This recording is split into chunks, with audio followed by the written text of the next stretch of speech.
Good Tuesday morning, everybody. Welcome back to Mondays with Mason. I'm Mason Sapesky, your host. Sorry it was on a Tuesday. It's just we had a pretty busy day yesterday with it being Labor Day.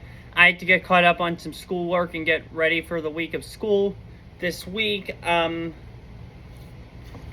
then we came home and spent some time in our pool because yesterday was the last day the pool's going to be open. They're coming tonight to close it. So it's just been crazy and all that, and I wanted to get done a couple of my playoff probability spreadsheets for the MLB and NFL.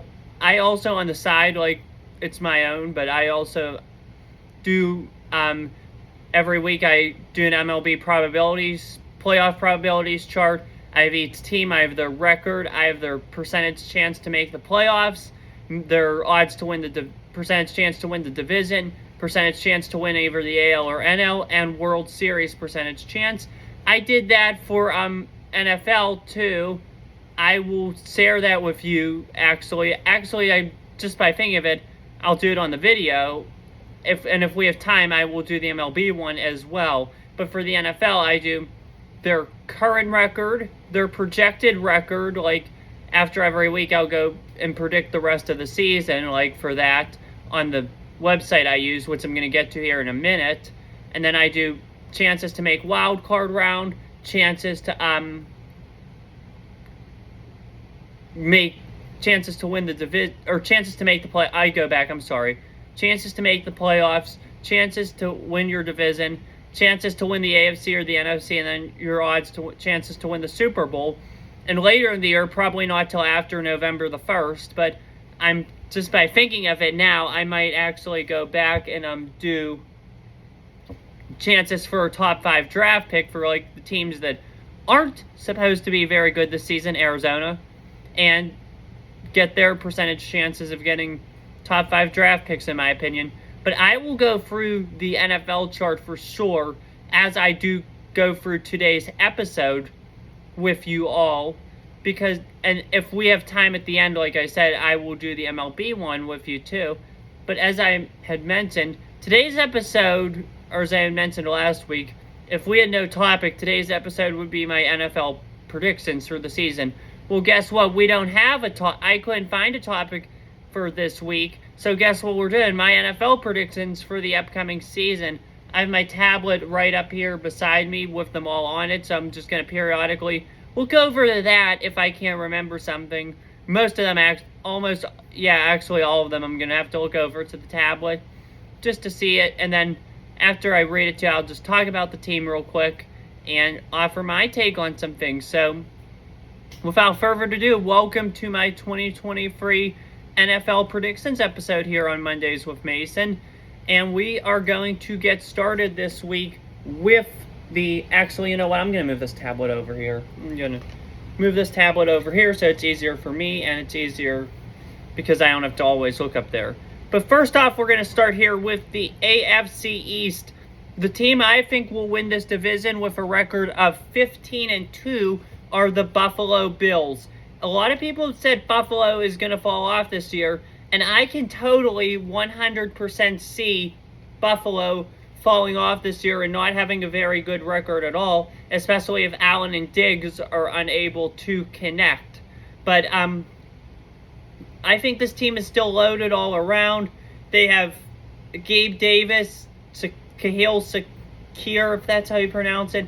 They also now are able to run a 2 tight end offense with Dalton Kincaid, Dawson Knox. Their line is strong. Their defense is still very strong.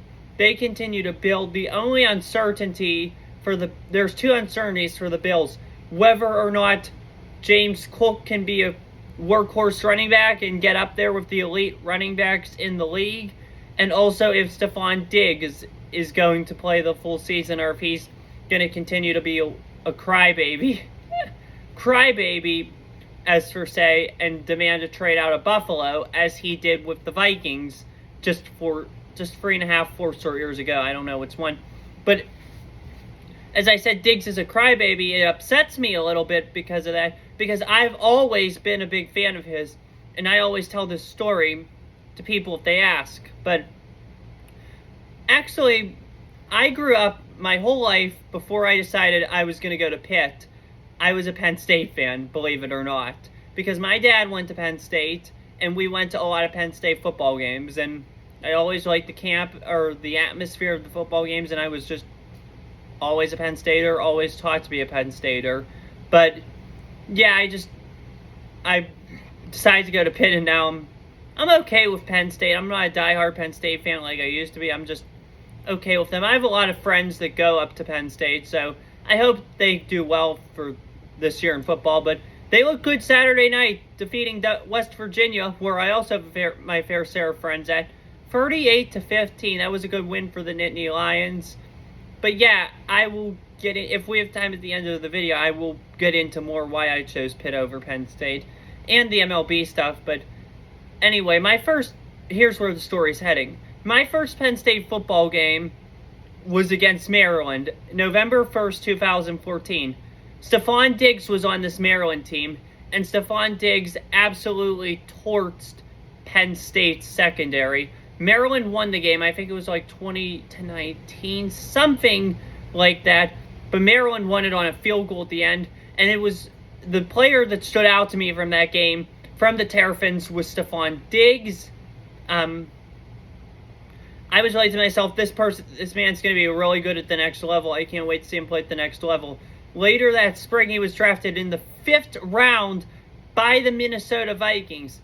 I was like, wow, that's way too low for him. They got a steal. And then turns out he was a steal. He has been one of the best receivers in the NFL since. So hopefully this year all goes well with him. And hopefully all goes well with the Bills. I think all will go well with the Buffalo Bills. And they will be 15-2 this year. In second place in the AFC East, I have the Miami Dolphins at 10-7. I know there's some uncertainty at the quarterback position with whether Tua Tagovailoa can stay healthy. I actually just drafted him for my fantasy team the other night as my backup quarterback, Justin Fields. I'll get into that. That's another thing I can get into more at the end of the video. So, yeah, we have a lot of things to get into at the end of the video. My fantasy team, Pitt versus Penn State, and my MLB spreadsheet. But let's focus on this stuff for now. The Dolphins, their defense has improved big time. I actually drafted them too. Vic Fangio's the new defensive coordinator down in South Beach. They have Bradley Chubb. They still have Xavier Howard, who can make an impact. Cam Smith, the rookie. I really like Cam Smith a lot, out of South Carolina. And also, too, when he comes back, if he does come back this year, hopefully he does, Jalen Ramsey, he can make a big impact on this defense. This defense is bound to improve. This offense is a juggernaut with all they have. The only uncertainty, really, for Miami is at the tight end position, I believe. And maybe, possibly, their offensive line, although I don't think it'll be an issue. But I think the running back situation, if Devon Akane can get better and be healthy, then that's a huge plus for the Dolphins. So, sorry to burp. Dolphins are going to be 10-7 this year, in my opinion. On to the next team in the AFC East, the New England Patriots, who I believe will be 7-10 this season. The Patriots have a great defense. They have a dominant defense as always. The Belichicks are always good defensive play callers and defensive leaders. However, that offense right now, I believe, is a mess. You have Mac Jones as your quarter. You have Mac Jones. He's the only one that has played at least one season with the Patriots on the depth chart as a quarterback. Obviously, we have Matt Corral, who's going to be the backup. It's actually really funny because I was reading the other day the Patriots liked Matt Corral and were thinking about drafting him. Guess who was the team that traded down so Carolina can move up in the draft to select Matt Corral? You guessed it, New England. So that's really a funny ordeal. The fact that they liked Corral, they're thinking about drafting him, they have the chance to draft him, they trade down with Carolina so Carolina could draft him, and then now Carolina cuts him and he signs with New England. So New England's the ultimate winner there. They traded down, they got extra draft capital, and they still got their guy now. So credit to Belichick. Everybody says he's a bad GM, and obviously I'm not a big fan of some of his selections and all that, but I give him a lot of credit for what he's done with New England and that roster, so I'll give him credit there, but I think this offense is an absolute mess. They don't have much talent at the wide receiver position other than Juju Smith-Schuster, Kendrick Bourne, Kayshon Boutte, Devontae Parker. You could say they're talented, but I don't think any of them are like a true wide receiver one. And then you also have the two tight end offense, Hunter Henry and Mike Gesicki. If that line can hold up, though, I think Ramondre Stevenson can be a decent running back for them. It all depends, I think, on that O-line for New England, but I think they'll be 7-10 this year. Sorry if I yawned too, by the way. I'm just really tired. I had to wake up really early this morning because I had an appointment to get my car looked at out at our car dealership, so that's why I'm kind of tired. And then in about an hour here, I have to drive up to campus because I have my class at 1 o'clock today. I only have one class today, so that's interesting. Finally, fourth in the division here, we have the New York Jets at 7-10. You guys might look at me right now and say, "Oh, Mason, you're an idiot. You're terrible. Why are you hating on the Jets and so much?" It's not that I'm hating on the Jets. I really like the roster construction. Garrett Wilson, he's another one I drafted. I think he's going to have a breakout year. Breece Hall, I really like him. Aaron Rodgers, I think he's a good football player and all that. It's not that I don't like this roster. I like this roster a lot. Honestly, I don't like Aaron Rodgers, though. But I just don't like him. He's one of my least favorite players. But I think he's a really good player, to be honest with you, obviously. But this roster is really, really good. However, this schedule is really, really tough. Look at their front of season schedule. You got Buffalo. You got a trip to Dallas. You got New England, who has beat the Jets, I think, the past 8 times they've played. Or 10 times. I think 2015 was the Jets' last win against New England. Sorry, I keep having to yawn. Then you have Kansas City.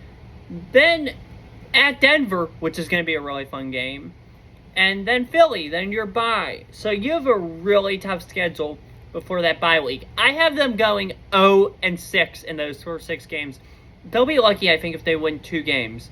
Here's why. It's a new offense. Aaron Rodgers only played 1 preseason game for a little bit. This offense is brand new. They're going to face some really good defenses. Dallas, Buffalo, New England, the first 3 weeks. It's going to be a tough year for the Jets for sure. Just look at last year's, and I'm not saying this because of Nathaniel Hackett, because I'm a big fan of Nathaniel Hackett. His dad was head football coach at Pitt. He drafted Pitt players when he was in Denver last year, and he drafted 2 Pitt guys when he was in New York this year. So obviously I give him some credit because he's a Pitt guy, obviously, or he has some Pitt roots. But yeah, but here's the deal though with them. Look at last year's Broncos. They stumbled, they struggled, they had a new quarterback, a new head coach. They might have been great. Well, Hackett obviously wasn't great. But Russell Wilson might have been a great QB before he went to Denver and all that. But he's past his prime, and it takes time to adjust to a new system and new everything, especially if you don't play in the preseason. That's part of why, and I'm sorry for the yawning, I truly am. That's partly why Denver struggled last year, and I think the Jets will struggle this year too. They won't be as bad as the Broncos just because Rodgers, Cobb, Lazard, those guys all have experience in the Hackett offense from their time in Green Bay. But I don't think the Jets will be as bad as those Broncos, but I think their schedule and all that will bring them down. Give me 7-10 for the Jets.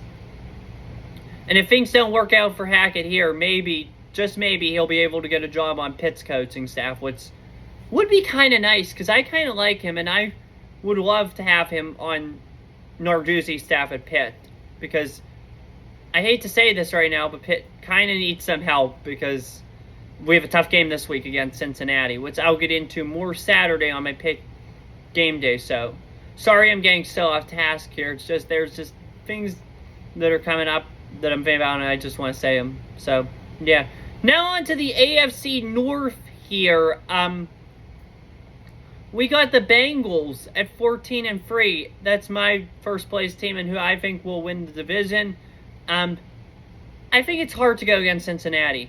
Look how good Joe Burrow, Jamar Chase have been. I think this is a drop-off year, as I continue to yawn. Drop-off year for sure for Joe Mixon. I don't know what you're getting out of the tight end position. They drafted Chase Brown, obviously, the kid out of Illinois, or the man out of Illinois. And that obviously means a drop-off's coming for Mixon. I think he's due for it to happen this year. But, yeah, for sure. I think Joe Mixon's going to drop off. I think the defense... Oh, my gosh. I can't believe how much I'm yawning. I went to bed last night about 11. I got up at 6:15. Some nights I get less sleep and I don't even yawn this much. Like when we were going on our trip to California, I went to bed at 10:30, 10:45. Had to wake up at 2:45 in the morning to catch a flight. Didn't sleep on the plane or anything, and I barely yawned at all. So I don't know where all this yawning's coming from. So anyway, though, I think the defense drops off this year. They lost Jesse Bates and all that. That will hurt Cincinnati. But yeah, I think that the Bengals will be good this year. And I think they will win the division, though. 14-3. Second place in the AFC North, I have the Baltimore Ravens coming in at 11-6. I like where the direction of this offense is going.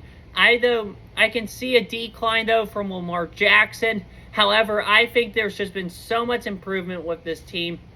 Dobbins is coming back. It appears like he's healthy and all that. The receivers look really good. Zay Flowers, Odell Beckham. I think you see an improvement from Rashad Bateman by adding those two. I really do. So the receiving core's better. Todd Monken, the offensive coordinator, throws a lot to the tight end. I think Mark Andrews is poised for a humongous year this year. I think the line's better. I think the defense is better. This team is going to be a force to reckon with. Eric DeCosta, very good drafter, very good general manager. So I think Baltimore's going to be 11-6. Now on to third place in the division. We have my Pittsburgh Steelers coming in at 9-8. You might say I'm a fool for this because they've improved their roster so much. And don't get me wrong, Omar Khan did a great job this offseason. He's a great general manager and an even better person. So yeah, you might think I'm a fool for picking the Steelers at 9-8. Here's the deal, though. It's their schedule. They have a tough schedule. And I don't think this roster has improved enough to get them to the 11-12 wins that people are saying. As I continue to yawn, as people are saying that they can get to. But I think they'll be good this year. Obviously, Mike Tomlin, as you know, has never had a losing season with the Pittsburgh Steelers. So I give him all the credit in the world for never having a losing season, and I think that streak continues this year. Will it be enough to make the playoffs? We'll find out once I do AFC playoff predictions. But I think 9-8 is a good place for them just because of the schedule, the kind of games they lose, just stuff like that. They don't do well on the West Coast either. They play 3 West Coast games this year: Rams, Seahawks, and Raiders. So I don't think it'll be as good of a year as some people hope. By the way, sorry today about how I sound if I don't sound very good at all. It's just, I'm obviously, as you can tell, I'm tired. I wasn't able to take a nap at the car dealership because there's just so much stuff to do between my personal stuff, between this stuff, between studying, between schoolwork and all that stuff. So I'm just sorry if I don't sound that good today or if I don't sound that good in this video or anything. Just wanted to put that out there. Last place in the AFC North. We got the Cleveland Browns coming in at 8-9. I think this Browns roster is overrated. I think they paid too much for Deshaun Watson. They have a weak wide receiver room. I mean, name the receivers. Amari Cooper, Cedric Tillman. Oh my gosh, I can't believe how much I'm yawning. Cedric Tillman can be pretty good. David Bell, he can be pretty good. But other than that, who are your receivers, Cleveland? You don't have many. Nick Chubb is a good running back. He can be productive. Njoku will be good at tight end this year. But I just don't think with that defense the way it is and the offense just being satisfactory, I think this is a satisfactory team that's being so overhyped right now. I think the Browns will be 8-9 this year. Now we're going down south to the AFC South. And this one is going to be an easy one to pick the division winner. At 13-4, I have the Jacksonville Jaguars. I don't think their talent is capable, or I don't think their talent is like 13-4 style talent. The same way I don't think the Jets' talent is 7-10 style talent. However, the Jaguars have an easy schedule. They'll be able to easily handle teams like the Colts, the Texans, and the Titans. So I'm so sorry for the yawning too, by the way, today. It's just I'm pretty tired. I should have filmed this last night, to be honest with you. Not knowing how tired I was going to be this morning. I'm surprised with how tired I am. So, yeah. And I think the Jaguars, they will be 13-4. I don't know if their talent will be able to get them there. I do think it's a talented team led by Trevor Lawrence. I think that Etienne will be okay this year. He might not be that great, but he'll be okay. They have a good backup in Tank Bigsby at running back. They improved their O-line. They improved their defense a lot. They added 2 Penn Staters, Parker Washington, Brenton Strange, who I think will play a bigger role than most people expect them to in that offense. So I think it'll be productive this year in Jacksonville. And they also have Zay Jones, Calvin Ridley, Christian Kirk, Evan Ingram. Look out for big things in Jacksonville, 13-4. Next up in the division, we have the 6-11 Tennessee Titans. There's just too much uncertainty at the quarterback position right now. Ryan Tannehill is not the same Ryan Tannehill that he was. Oh my gosh. I better take a nap after this video so I don't fall asleep in class. But Ryan Tannehill is not who he used to be.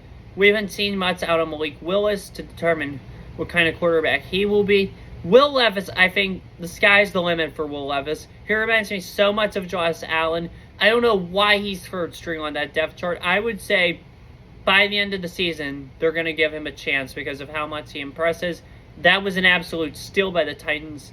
So, Tyjae Spears is also capable of being really good. Obviously, King Henry's good. I don't know, though, about their receivers too much. They improved it, obviously, now that they have D-Hop. He'll be productive for them. Treylon Burks, I don't know how productive Treylon Burks will be. The tight end, I don't know. I think it's a Kwanu or something like that his name is. Yeah. I think he could be okay. Sorry to burp. This defense I don't think is going to be that good, though, this year. But I think 6-11 is reasonable for the Titans as they begin this mini rebuild for them. Next up in third place at 5-12, I have the Houston Texans. I can see the Texans actually being better than this, closer to 7-10 or 8-9. But I think it's going to be a learning year for the Texans. First-year head coach DeMeco Ryans and first-year quarterback C.J. Stroud. I think this is when the rebuild kind of truly starts for the Texans. Now they have the foundation. They have the coach they desire for the future. They have the quarterback they need for the future. They have a franchise running back, Dameon Pierce. Let's see what Tank Dell and Nico Collins could do, because they can also be really good football players. The tight end position is the only question, I think, right now for them on the offense. And some things with the O-line, I think, could be improved. Now onto the defensive side of the ball for them. Will Anderson Jr. is an absolute machine. He is my favorite for Defensive Rookie of the Year. They have some good people in the secondary, led by Derek Stingley Jr.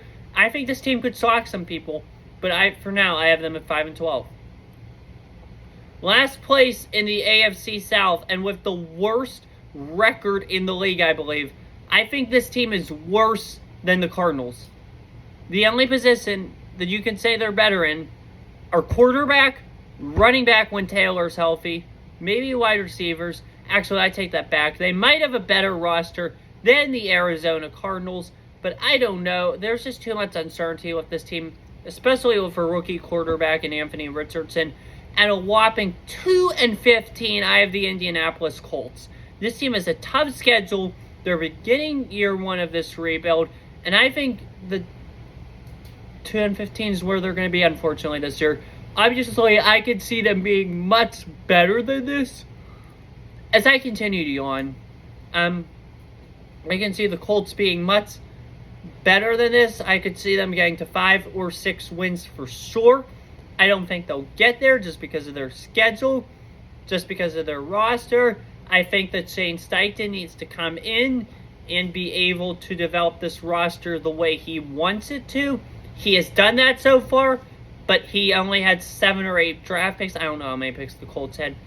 But the fact that they traded down this draft as many times as they did, I think they traded down on day 2 with the Raiders and the Falcons. Because I remember Raiders traded up to like Michael Mayer with the pick the Colts had, and then the Colts traded down again, so the Falcons could select Matthew Bergeron out of Syracuse. But, yeah, for sure, I think that the Colts could definitely be a 4, 5, or 6 win team even. It's just I don't think their schedule is going to allow them to get there. I think 2-15 is where the Colts are going to end up this year. Now on to the AFC West now. The division winner of this AFC West will be the Kansas City Chiefs. You see, I got my Mahomes jersey on for this week's episode. But the Kansas City Chiefs are going to win this division, I believe. Pat Mahomes is the real deal. They're going to run it back for the division. They're going to win another division again this year. I can't see any other team winning that division. I have the Chiefs at 13-4, surprisingly behind Buffalo and Cincinnati, but I think they take a fall just because of that little bit of Super Bowl hangover. Kind of like, not quite what happened to the Rams last year, but I think that as I continue to yawn and get more tired. But, yeah, I think their place takes a decline. I think 13-4 is a reasonable expectation for the Chiefs this season. In second place, and this one's really going to shock you guys, but this is my sleeper team for the season. In second place at 9-8, I have the Las Vegas Raiders. Here's why I have the Las Vegas Raiders at 9-8 this season. You may say I'm an idiot because their coaching staff's not the best. Here's the deal. Josh McDaniels may not be a good head coach, but now he's able to run his offense, the same exact offense he ran in New England with the Patriots, with Jimmy Garoppolo. Jimmy Garoppolo fits his system better than Derek Carr did. I think they've shown improvements on defense with a lot of their defensive additions and all that. I think if this team is able to put up points with the offense they have now, McDaniels, Jacobs, Adams, Michael Mayer, Josh McDaniels now has had 2 years to get at least 10 to 15 prospects that he wants that will fit the Raiders system that he's trying to establish out there, him and Ziegler. I think that they have a good year this year.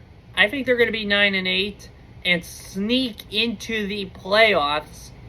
And I like their schedule too a lot. So give me 9-8 for the Raiders. Josh McDaniels, it's either one of two things will be happening. He'll either be a candidate for the Coach of the Year for improving this team to the 9-8 record I project they will be, or he'll be unemployed because the Raiders will fire him and Ziegler. I think one of those two things happens this year.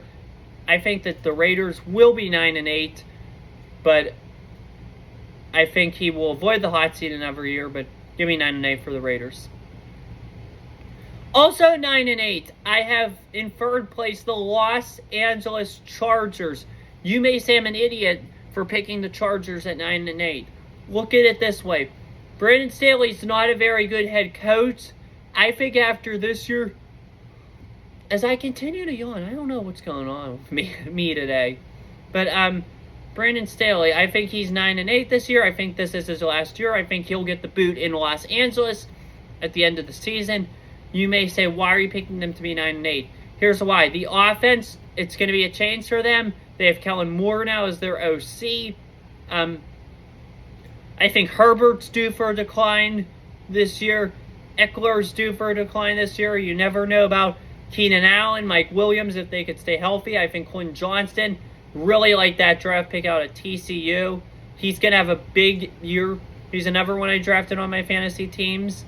But yeah, I think the Chargers will be good this year. They'll get that winning record, but they're not going to go to the playoffs. Give me 9-8. In last place in the AFC West at 9-8 as well, I have the Denver Broncos. Look, I know that Sean Payton said he's going to be upset or disappointed or, as I continue to go on, whatever the word is that he said, if this team's not a playoff team. This team can be a playoff team for sure.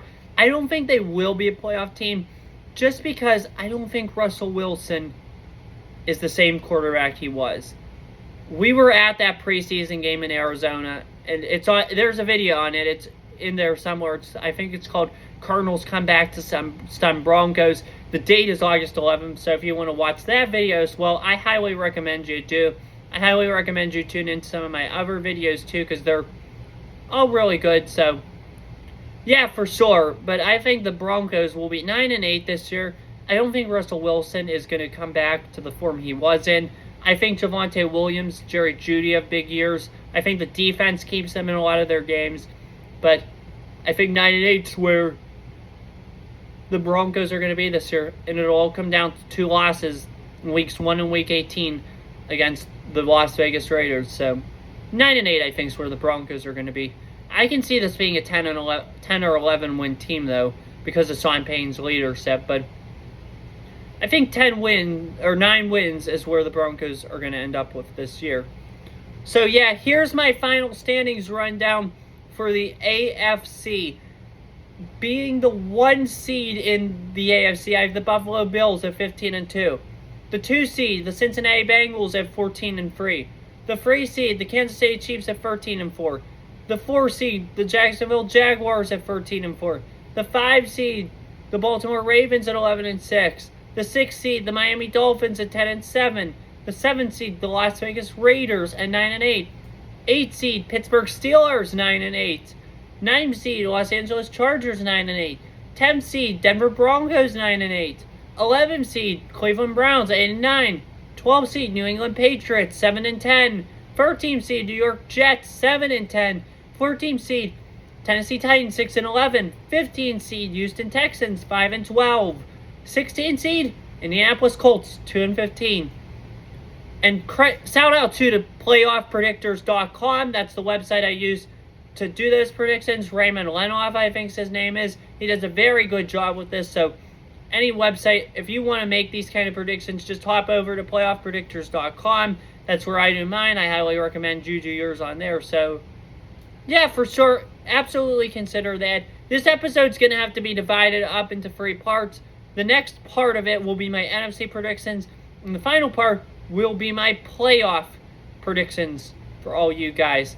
Anyway, though, I will do, in my playoff predictions episode, I will go back to show you my spreadsheets for the NFL, and I will talk about those couple other things I had mentioned. Anyway, that's all for you today for part 1, the AFC edition. Have a good one. Stay safe. Peace.